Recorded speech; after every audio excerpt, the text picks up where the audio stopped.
Welcome to the Futility Closet podcast, forgotten stories from the pages of history. Visit us online to sample more than 11,000 quirky curiosities, from fish surgery to an escaped jet. This is episode 338. I'm Greg Ross. And I'm Sharon Ross. One dark night in 1804, a London excise officer mistook a bricklayer for a ghost and shot him. This raised a difficult question. Was he guilty of murder? In today's show, we'll consider the case of the Hammersmith ghost, which has been called one of the greatest curiosities in English criminal law. We'll also worry about British spiders and puzzle over some duplicative dog names.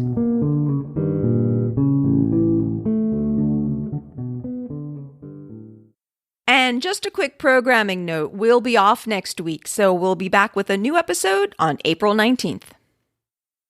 In November 1803, something began to haunt the West London district of Hammersmith. What it was not clear at first. Its description seemed to vary with the witness. Some said it dressed in white, others that it wore the skin of a beast, perhaps a garment of calf skin. It might or might not have had horns, and its eyes were either large and glassy or glowed in the dark. The more dramatic witnesses said it breathed fire and smoke and sank into the earth. A man in the neighborhood had cut his own throat the previous year and been buried in the local churchyard, and it was said that suicide victims could not rest in consecrated ground, so perhaps it was his ghost that now wandered the district. These rumors spread fear through the neighborhood. It was said that both an elderly lady and a young pregnant woman had been so overcome at seeing the ghost that they'd taken to their beds and died of fright. Others had heard that the ghost had assailed a wagon pulled by 8 horses and carrying 16 people, and so frightened the driver that he'd fled on foot, leaving horses, wagon, and passengers to their fate. But skeptics found the ghost a bit less impressive. A brewer's servant named Thomas Groom said that he'd been walking through the churchyard with a companion around 9 o'clock one night when something had risen from behind a tombstone and seized him by the throat. When his companion turned, he said, the ghost, quote, gave me a twist round and I saw nothing. I gave a bit of a push out with my fist and felt something soft like a greatcoat. And on December 29th, when a night watchman chased the ghost near Beaver Lane, he'd seen it collect its shroud above its shoulders in order to better escape among the narrow alleyways of the district. Still, as the city had no organized police force at the time and many people were very much frightened, several citizens began organizing armed patrols hoping to apprehend the ghost before any more harm was done. One of these young men was a 29-year-old excise officer named Francis Smith. On January 3, 1804, a night watchman named William Girdler met Smith at the corner of Beaver Lane at around 10:30. Smith was carrying a fowling piece and told Girdler he was going to look for the ghost. Girdler said that he'd join him after calling the hour at 11 and that together they would take the ghost if possible. Girdler went off on his usual beat, and Smith took up a position in Black Lion Lane, where the ghost had been seen to make its escape after several earlier apparitions.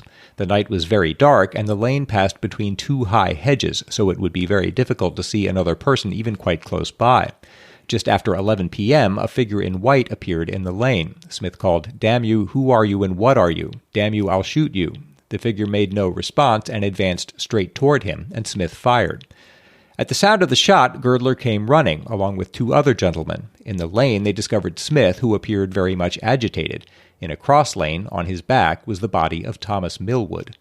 Millwood was, or had been, a bricklayer, about 23 years old. He had just visited his parents and sister and had been heading to another house to meet his wife.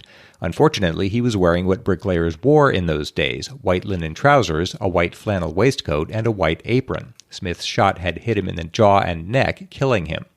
A constable took Smith into custody, and the killing made headlines across the country. Smith was tried for willful murder the following week. He admitted to shooting and killing Millwood, but pleaded not guilty to the charges. He said, "My lord, I went out with a good intention, and when this unhappy affair took place, I did not know what I did. Speaking to the deceased twice, and he not answering, I was so much agitated I did not know what I did. I solemnly declare my innocence, and that I had no intention to take away the life of the unfortunate deceased or any other man whatever." His mistake certainly seems understandable. Millwood, in his white bricklayer's clothing, had already been mistaken for the ghost once before. His mother-in-law, Phoebe Fulbrook, testified that 3 nights earlier he'd frightened 2 ladies and a gentleman who were coming along the terrace in a carriage. The man had said, "There goes the ghost," and Millwood had said, "I am no more a ghost than yourself. Do you want a punch in the head?" Still, Fulbrook had urged him to change his dress. She told him, "Thomas, as there is a piece of work about the ghost, and your clothes look white, pray do put on your greatcoat, that you may not run any danger." But he dismissed her concerns. 12 witnesses testified to Smith's good character, but the chief judge, Lord Chief Baron Sir Archibald MacDonald, told the jury that if they accepted the facts of the case, the act amounted plainly to murder. Smith had taken another man's life. It didn't matter that he'd never met him and harbored no spite against him. He hadn't shot him by accident or in self-defense, and Millwood hadn't provoked him or committed any offense that could justify the shooting. The judge said, "I should betray my duty and injure the public security if I did not persist in asserting that this is a clear case of murder, if the facts be proved to your satisfaction. All killing whatever amounts to murder, unless justified by the law or in self-defense." After an hour's consideration, the jury returned a verdict of manslaughter. MacDonald told them that the court could not receive such a verdict and said they must either find Smith guilty of murder or acquit him. There was no circumstance in the case that could reduce the crime to manslaughter. They considered again and returned a verdict of guilty. MacDonald passed the customary sentence of death, but, sensitive to the great public interest that the case had aroused, he reported the outcome to the king, who commuted the sentence to a year's hard labor. The case raised the question whether someone could be held liable for their actions if they used force as the result of a mistaken belief. In this case, Smith was effectively saying, "I did kill a man, but I honestly thought he was a ghost." In offering the verdict of manslaughter, the jury seemed to want to accept this. Smith had been laboring under a mistaken belief, but that belief was honest. He thought that firing his gun had been necessary, but had misunderstood the situation. It is a little confusing that he fired a gun at a ghost. I don't know. Maybe guns stop ghosts. But yeah, it seemed almost like he had more the idea that it was probably a person and he was going to try to catch the person out and figure out who had been doing it. But that then maybe he just got really, really spooked. That's my impression. I mean, the fact that you'd go out with the gun in the first place sort of shows that he thought he was seeking to apprehend what does a person think they're going to do against a ghost anyway? I mean, how can you catch a ghost? I mean... Yeah. And again, right, why bring the gun? But it seems like, I mean, it's understandable, though, when the other man didn't answer him and was advancing towards him looking like a ghost. I mean, I can imagine he panicked. It's, in a way, it's, at least as I understand the legal question here, it's as if the law is saying, all right, suppose this had all unfolded in broad daylight and you're just standing in the lane and a stranger comes walking down it toward you and you raise your gun and shoot him. That's murder. That's plainly murder. And Smith's point is, well, that's just the point. It didn't unfold in broad daylight. The fact that it happened in deep darkness allowed me to form this mistaken belief, and that's the only reason I shot him. Yeah. And the law just didn't address that possibility at the time. The judge had rejected the manslaughter verdict because under the law at the time it was simply not an option in the case. An act was murder if the perpetrator showed a disposition to kill and a disregard of human life, even if he didn't know the victim or feel spite toward him.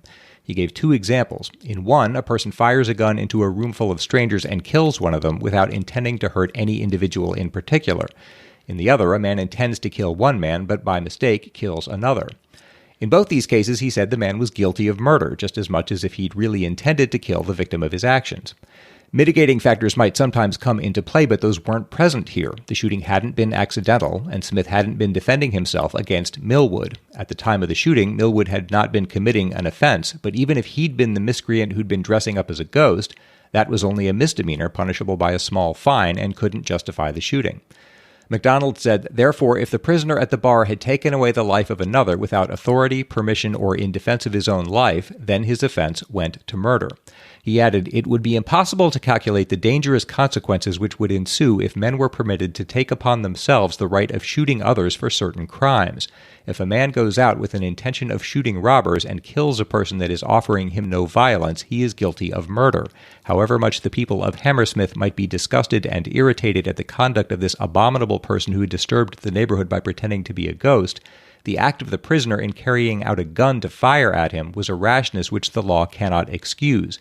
It was not for the prisoner to take upon himself to determine that an imposture of this kind was a capital offense, which it certainly was not, but very far short of it. The publicity that the case attracted had one other notable effect. It induced the real ghost to come forward. An elderly shoemaker named John Graham turned himself over to the magistrates, confessing that he was the Hammersmith ghost. Graham explained that he had 3 children, and his apprentice had been frightening them by telling ghost stories and scratching on the walls. So on December 29th, Graham had sent the apprentice out on an errand and then wrapped himself in a blanket and leapt out at him as he'd returned. The magistrates don't seem to have known what to do with Graham. They granted him bail while they looked into the matter, but there's no record that they took any further action. It doesn't appear that Graham accounts for all of the ghost's appearances. He took credit for only one of them, and the ghost was active for 5 weeks before Smith shot Millwood. Smith was eventually pardoned and his case faded into history, but the belief persisted that it had exposed a flaw in the legal code. It seemed that no defense was available to a person who believed that an action was necessary and had acted in good faith, but had misunderstood the situation. The Hammersmith ghost case was mentioned in a number of trials down the years, but the matter wasn't settled until 1983, when the case of Regina versus Williams came before the Court of Appeal. Gladstone Williams had seen a man shouting for help while another dragged him violently along the street. Williams believed that an assault was taking place, so he hit and injured the man he took to be the attacker. But he'd misunderstood the situation. The actual offender was the man who was being dragged, who was a suspected thief. The other man had been trying to detain him until the police could arrive. Williams was arrested and convicted of assault, but he appealed successfully, and the appeal established a new understanding. If an individual believed mistakenly that force was necessary to protect himself or to prevent a crime from being committed, then as long as that belief was reasonably held and the prosecution couldn't prove otherwise, no crime could be said to have taken place. Reaching that resolution had taken nearly 2 centuries. At the appeal, Lord Chief Justice Lane wrote, "The case raised issues of law which have been the subject of debate for more years than one likes to think about, and the subject of more learned academic articles than one would care to read in an evening." The appeal was allowed, the conviction was quashed, and the decision was written into the law of the United Kingdom. That new understanding seems to have satisfied Thomas Millwood. A local legend held that every 50 years the ghost of the dead bricklayer had appeared in the bar that now stands at the site of his death, ironically haunting the spot where he'd been mistaken for a ghost. The Williams case finally laid the matter to rest in 1983, and the ghost hasn't been seen since.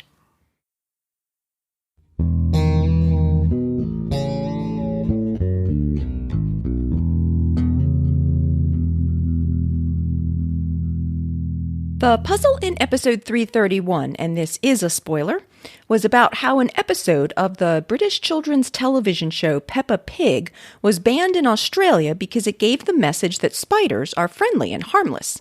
Patrick Fenner wrote, "Hi, Futilitarians. I was listening to episode 331 and I was able to listen to Greg struggle with pleasure at the banned children's TV show as I came across the answer a few years ago. There is also another seemingly innocuous children's TV episode that has been withdrawn from broadcast, this time in the UK. Season 1, episode 54 of Bing is not shown on UK TV, as the characters treat a burn with an ice cube. Running cold water is the better treatment because there's no risk of additional tissue damage from freezing. The episode is listed in the Wikipedia list of episodes, but the BBC On Demand service just skips over the episode as if it never existed. Bing, Wikipedia tells me, is a British animated series aimed at younger children about a little bunny named Bing. According to Wikipedia, the episode that Patrick wrote about was called Dragon Breath and originally aired in August 2008. The episode is described as being about Bing and a friend playing outside, making steamy dragon breath in the cold, with Bing later burning his fingers on some hot chocolate. The episode description then says, "Note, this episode was pulled off the air by the BBC due to medical concerns about inappropriate use of ice to treat burns." And I can imagine that that's a real issue, not wanting TV shows to give messages that could be potentially harmful, especially to children. And yes, the general medical advice is to not use ice or even ice-cold water on a burn because, as Patrick said, the extreme cold can damage the tissue even more, so use cool water instead. I didn't know that. Well, apparently you don't watch the right children's TV shows, right? Not. Maybe there's episodes that teach you that. I mean, it sort of makes intuitive sense that you'd want to make it as cold as possible, right? You're not thinking about right. So maybe they just need more TV shows that tell you the proper way to treat a burn. Yeah. And Jules Redding in Norwich, UK wrote, "Dear Closeteers, I was in that rare situation of immediately knowing the answer to the lateral thinking puzzle while listening to episode 331. I actually blurted out, 'Ooh, spider,' which, given that I was out in public, may have confused some people. In a previous life, I was a content compliance editor. My job was to make edits to episodes of television to make the program comply with local broadcast standards or the distributor's rules. For instance, some territories don't allow certain content, profanity, violence, nudity, etc., before a certain time, known as the watershed. In the UK, this is 9 p.m. I might be misremembering, but I think in South Africa it's 8 p.m., but with a greater tolerance for profanity. And in India it's 11 p.m., but with a much stricter zero tolerance for nudity and even kissing. Additionally, the distributor in my case was the BBC, which has a policy of banning undue prominence for brands, which meant removing product placement. That is all to say that this led to often making multiple versions of the same episode of TV, with the reasonably high stakes of offending cultural values by missing a bleep. So when a batch of kids' TV came in, it was considered an easy day, as it just meant adding some labels and not making any compliance edits. Imagine my confusion and subsequent delight then when the notes for an episode of the children's program Hey Dougie came in with a huge red bar at the top reading, "Not for broadcast in Australia," and after reading further, discovered that the episode revolved around the anthropomorphized animal children not being afraid of and being friendly to a spider they found. As it's a British program, it makes total sense, as there are no venomous spiders native to the UK, that I know of, citation needed, I guess, whereas in Australia, seemingly every bit of wildlife wants to kill you. There were other programs that had similar notes for snakes, too, though we do have some venomous snakes in the UK, so friendly snake episodes were less common. Thanks for all your continuing excellent work. The podcast consistently jumps to the top of my podcast queue when it lands on Monday morning. So I thought that was interesting about the content compliance edits that need to be made for different countries, and also that there was another British animated children's show that had an episode about being friendly to spiders. And I took Jules's statement about needing a citation on the question of venomous spiders in the UK as a bit of a challenge to see what I could find out. Technically, most spiders are considered to be venomous in that they produce venom to subdue prey, often insects.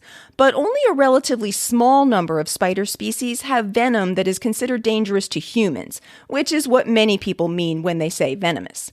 It does seem that it is commonly held that there aren't any spiders in the UK that pose a real threat to people. For example, there's an article on the BBC Science Focus magazine site titled, "How many UK spiders are actually dangerous?" that answers its question with essentially none, though the article states that there are some common spiders in the UK that might potentially bite people, that their bites may be painful and could cause swelling, and also that in 2014 a woman died after being bitten by a false widow spider, but notes that the cause of death was actually a bacterial infection of the wound and not the bite itself. However, a team of researchers published an article in the journal Toxins in June 2020 that disputes this a bit and presents evidence that the false widow spider might actually have a more toxic bite than has been previously recognized. The false widow spider, which is similar in appearance to the potently venomous black widow spider, is originally from Madeira and the Canary Islands and is currently considered to be one of the world's most invasive species of spiders. It has been spreading significantly in the last 2 decades to the point that it now has established populations through Western Europe, Western Asia, and North and South America, and is currently one of the most common spiders in parts of the UK and Ireland. While it was known that the bite of a false widow can cause a fair amount of pain and swelling, this study was the first to demonstrate that the bite of these spiders does actually contain a range of toxins that are similar to those found in the black widow spider, though the study did not assess the degree of potency of the toxin to humans. To put this all in context, the lead author of the study said, "Although our study shows that the venom of false widow spiders may be more potent than previously thought, it does not mean we need to fear them. In many parts of the world, even true black widow bites rarely require medical attention. However, this new discovery will ultimately help medical professionals to diagnose and treat severe false widow bites." And to be fair to Jules, he did say in his email that he didn't think there were any dangerous spiders native to the UK, and he may still be right about that. But to further add to the topic of how safe it is or isn't to be bitten by a spider in the British Isles, an article published in December in the journal Scientific Reports found that common European house spiders can carry harmful bacteria that can be transmitted through their bites. Although it's been known that spider bites can get infected, and even potentially seriously so, it's been thought by many that spider bite infections were the result of secondary infections when bacteria invaded the bite wound. But a team of zoologists and microbiologists at the National University of Ireland, Galway, demonstrated that not only do common spiders carry bacteria harmful to humans, but also that the bacteria can be transmitted by a spider bite, potentially directly causing an infection. And the false widow spider kicks this up another notch by harboring bacteria strains that are resistant to multiple antibiotics, meaning that it would be difficult to successfully treat such an infected bite with common medications. So while I don't dispute that Australian spiders may top British spiders for their dangerousness, it still seems that it also might not be the best idea to give British children the message that spiders are friendly and can't hurt you. It sounds like that means that spiders in general as a class might be somewhat more dangerous than we thought than we've were. Realized previously, yeah. Not all of them bite humans, so I mean, but yeah, any of them that do bite could potentially be a threat, at least from the bacteria. And Sally and Ryan Smistifer wrote to let us know that as a takeoff on lateral thinking puzzles, they have developed what they call cateral thinking puzzles to try to explain their cat's amusing and sometimes strange behavior. Examples include: puzzle, our cat is very tired and cranky but cannot go to bed. Why not? Answer, the humans are still awake and have not yet escorted her upstairs to bed. Therefore, as per protocol, she must remain awake as well. And puzzle, the cat is starving but there is food in her dish. What gives?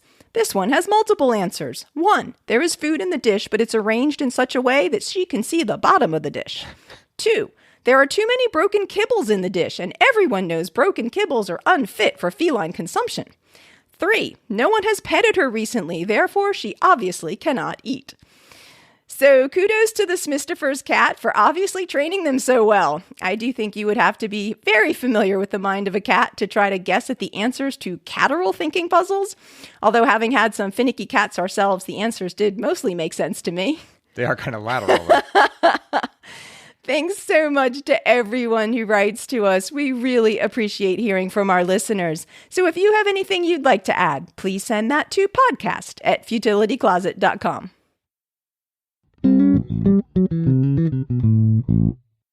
It's Greg's turn to try to solve a lateral thinking puzzle. I'm going to give him an odd-sounding situation, and he's going to see if he can figure out what's going on, asking yes or no questions. This puzzle comes from Supreme Emperor Thargon the Destructor, also known as Stephen Harvey in Wellington, New Zealand, who says that the puzzle is based on something he learned from an episode of a podcast of unnecessary detail. I added in a bit of explanation to the puzzle. The American Kennel Club, which maintains a registry of purebred dog pedigrees in the U.S., permits at most 37 dogs of each breed to be registered with the same name. Why 37? Wow. What an interesting question. All right. So if I have a purebred dog and I want to register it with the, what is it, the American Kennel Society? American Kennel Club. Only 37 dogs of each breed. Of each breed. Can be registered. Right. So like if you pick the name Spot for your Dalmatian and there's already 37 of those, you can't use Spot. Wow, what a very interesting. Okay, does this have? Where do you start? If a 38th dog were somehow registered with that name, would it create a problem for the society? Yes. Record keeping? Yes. Okay. Well, let's say that happened then. Let's say I register Spot. Number 38. They wouldn't let you, but you're saying if you somehow managed to by mistake? Yeah. Somebody didn't realize that he was the 38th Spot. 38 is, as a number, doesn't really lead you to think anything in particular. Is there a historical reason for this, that it became the convention arbitrarily? No, if I understand your question correctly. Like, 100 years ago, whatever, they just picked a number. That's obviously not it. Right. That wouldn't make much of a puzzle. It was the president's favorite number back when the Kennel Club was established. But the idea is that they're trying to avoid some problem. Mm-hmm. I would say so. But the problem would be borne by the society, not by the owner of the dog. Correct. Do I need to know more about why people register dogs with the society? No. It's just a registry of the dog pedigrees. Okay. So it's like they're officially registered. Do I need to know more technically about how the records are kept? Meaning? Well, I don't know. If they have some database or something that has a hard limit at 37, for instance. That's along the right lines. Okay. Well, are they kept digitally somehow? I mean, electronically, the records? I believe so nowadays. Yes. So with a database. So, but the problem is still there. Yep, the problem is still there.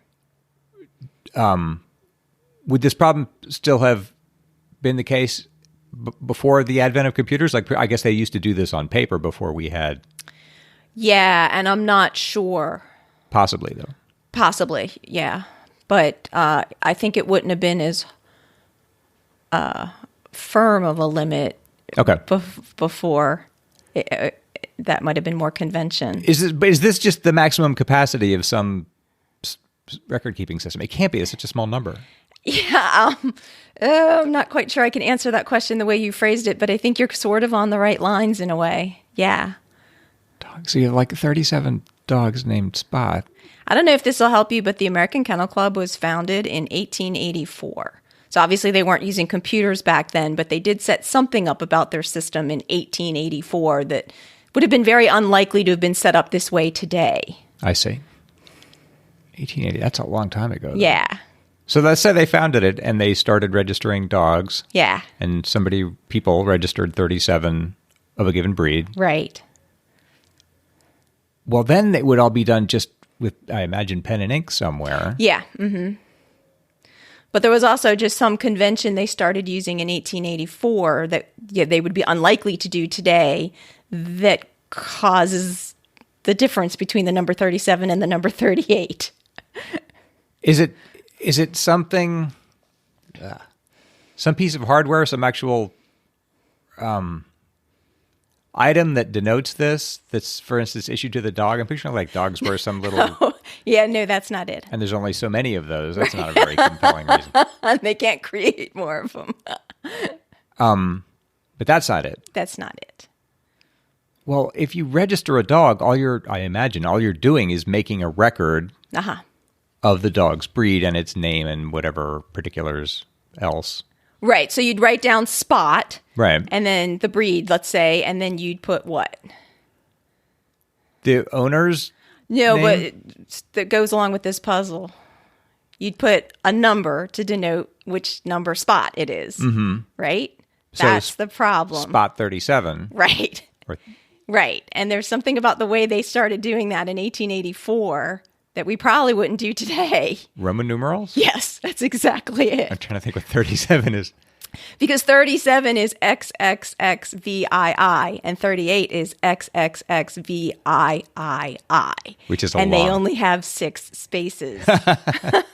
Stephen says, according to the podcast, the American Kennel Club differentiates multiple registrations of the same name for the same breed of dog by assigning a unique number to the registration, but in their database, they only allow 6 spaces for recording the number.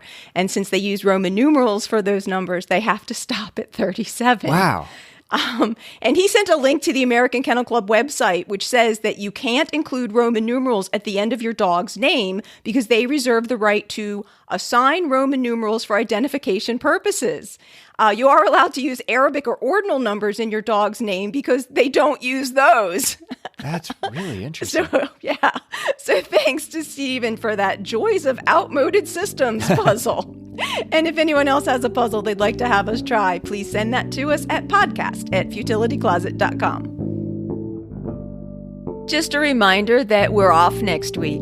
In the meantime, if you'd like to become one of the awesome supporters of our show and check out some bonus content like outtakes, extra lateral thinking puzzles, more discussions on some of the stories, and peeks behind the scenes, please see our Patreon page at patreon.com/futilitycloset or the support us section of the website at futilitycloset.com.